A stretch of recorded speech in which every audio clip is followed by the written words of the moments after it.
Hey, Josh with Carl's Mower and Saw here. Real quick, we're going to talk about bar oil. Okay, why do we need bar oil? What is bar oil? What's the difference between bar oil? Why can't I just use my old motor oil?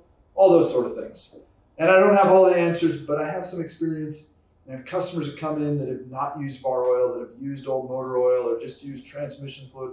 And I've seen some of the negative effects. So what is the purpose of bar oil? Well, first of all, your bar oil is going to go in a separate tank. You've got generally on a chainsaw, a fuel tank and a bar oil tank, okay? Usually it's front to back, but some saws it's top to bottom. So we always need to fill the bar oil every time we fill the fuel tank. And what the purpose of the bar oil is to lubricate the bar and the chain as it's running. Picture this. This chain is spinning at a very high rate of speed, cutting through wood. There's a lot of friction and a lot of heat. We need to lubricate that. And if we don't lubricate it, we're going to burn things up. We're going to wear out rivets. We're going to heat up bearings. We're going to burn up clutches. We're going to damage bars. So it's very important to run a bar or a lubricant on the bar. But why bar oil? And I've got 3 steel bar oils in front of me today. I've got their traditional wood cutter. This is their cheapest alternative. It works good, in my opinion, on a 20-inch bar and down. So 20, 18, 16, 14, 12. Very few people run a 10-inch bar.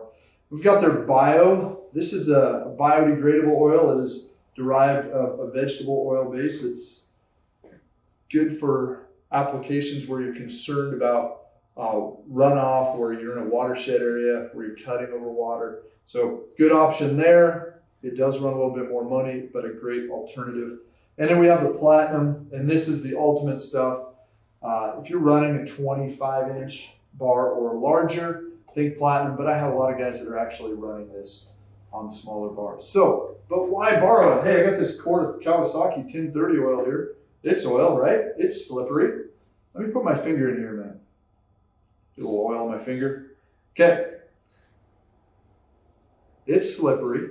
Okay, it's going to lubricate. But here's the thing, the oil on a bar and a chain is not held in place like an engine crankcase. So if you look at this, there's really no stringiness to this. It's slippery, but there's no tack, okay? I'm gonna wipe this off a minute. I grab a towel. My wife will appreciate that I don't come home with greasy jeans.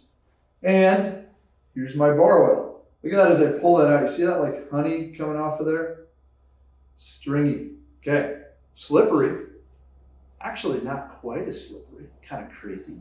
But look at this tackiness. See those strings in there? See that? So that's going to stick to this bar and chain as that chain is traveling out to the tip of the bar and back in. And the higher the tack, the better it's going to stick. And that's important. So that is why I don't run motor oil and I run bar oil. And I've had some people say, well, I can just use my recycled old motor oil that I drained out of my car and maybe put a little bar oil in it so I have the tack, but I'm still getting the lubrication. You know, when we drain the oil out of a car, we're picking up some contaminants, right? We're taking contaminants out of the engine. A lot of times there's some metal in there. It seems as though when I run recycled motor oil, what's going to happen is I'm going to plug up my oiler. I'm going to ruin the oiler of my chainsaw.